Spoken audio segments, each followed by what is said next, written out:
All right, YouTube, we're here with Leslie. How you doing today? I'm okay. Good. We're gonna put this up on YouTube. You're okay with that? Yes. Awesome. So we're here in Camden. Can you give us a little story about what puts you here? Okay, so I guess it all started like when I was younger, like in my 20s, and I was a party girl, I guess, and you know, typical low self-esteem and shit. But my parents got divorced like later on in life, and then I moved in with my cousin in South Philly in like this warehouse, and it was like complete party scene. And we had like these after hours parties where we would like all the people from Old City and stuff would come after hours, and there was just any drug you wanted, and I dabbled here and there, and I finally found something that made me feel good about myself, and it was Percocets. And you know, once you take a Percocet, it escalates and escalates until you're shooting heroin in the back alley of Camden.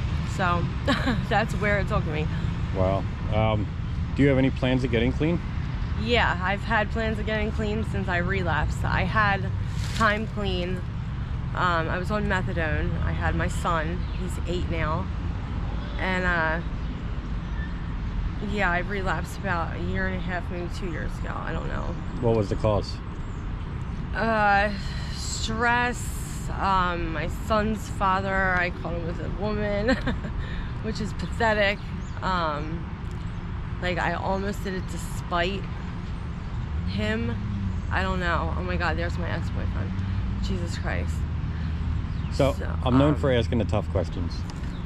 So if everyone applied the same logic you did and just said, you know what, I'm just going to shoot up because life is stressful, right, the world would be a much different place.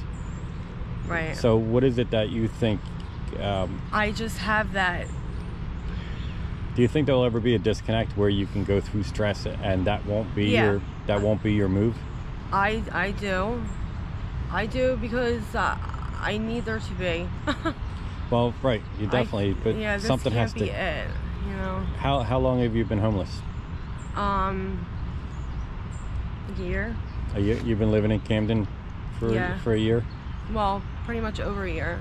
So you're sleeping in a bando, or? No, I was staying at my boyfriend's, and we just broke up the other day. And so I mean, I'm lucky in the way that you know, people would pick me up, and you know, we become friends, and I'd move in with them for a little bit, and then whatever happened, and I would move out.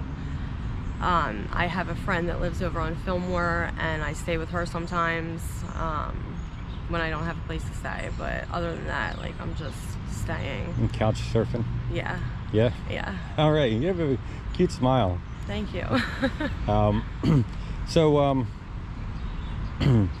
here comes my ex-boyfriend. I'm doing an interview. Wait. Oh my God. It's a little lunatic, but... Is that going to be trouble? No, we're good. Okay. Sorry. So, what is your addiction? Okay, so I thought it was heroin, and then I smoked crack, and oh my God, it sounds horrible.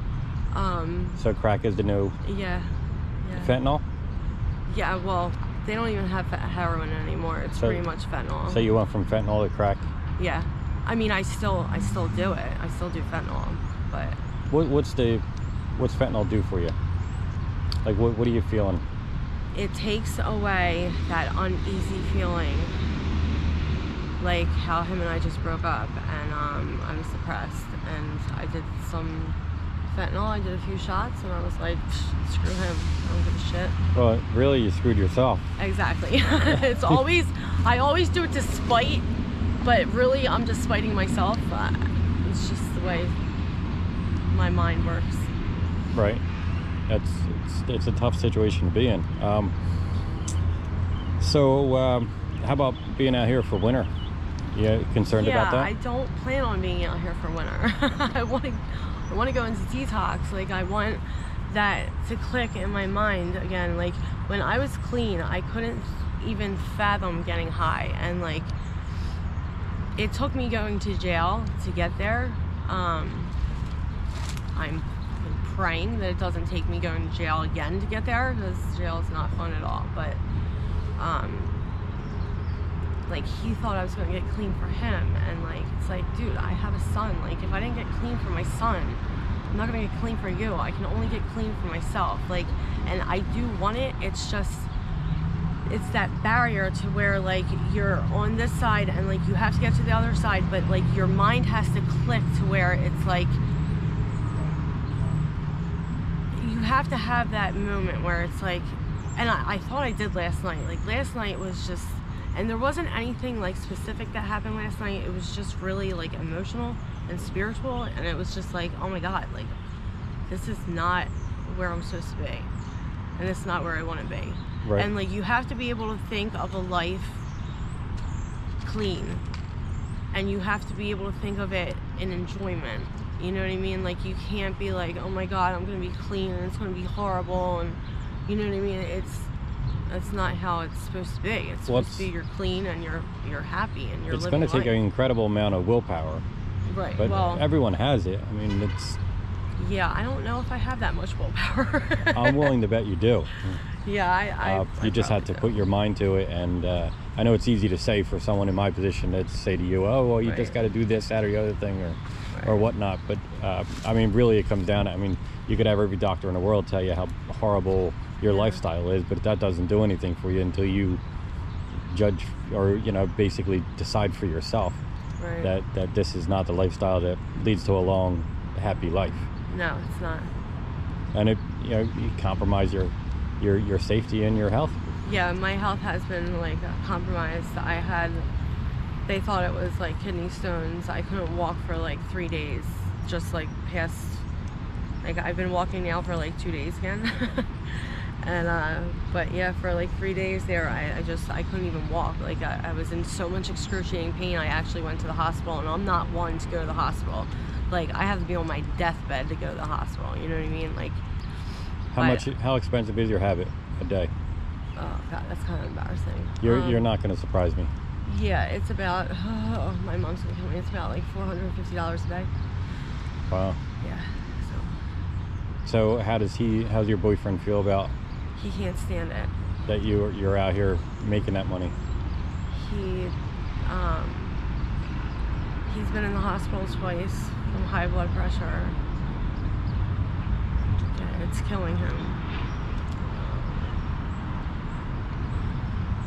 He's like spends his days now like trying to like dig for dirt. Like, I told him that I wasn't working anymore. I lied to him, and he just wanted to prove that I was, I guess. I don't know. Like, he's so hurt, and like it's tough seeing someone with addiction, because it almost seems like the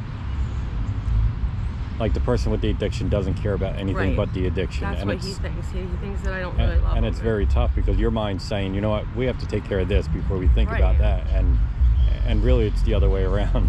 I know. And if he only knew like what I do to get to his house on time, like I just hustle. Like, I'm just like, I have to get to his house on time, or he's gonna like, it's crazy. I hear you. But I think that's all the questions I have for you. Cool. We're gonna hook you up with some clothes and stuff. Thanks. And let you do your little shopping. But thank you very much for the conversation. Thank you. I appreciate it.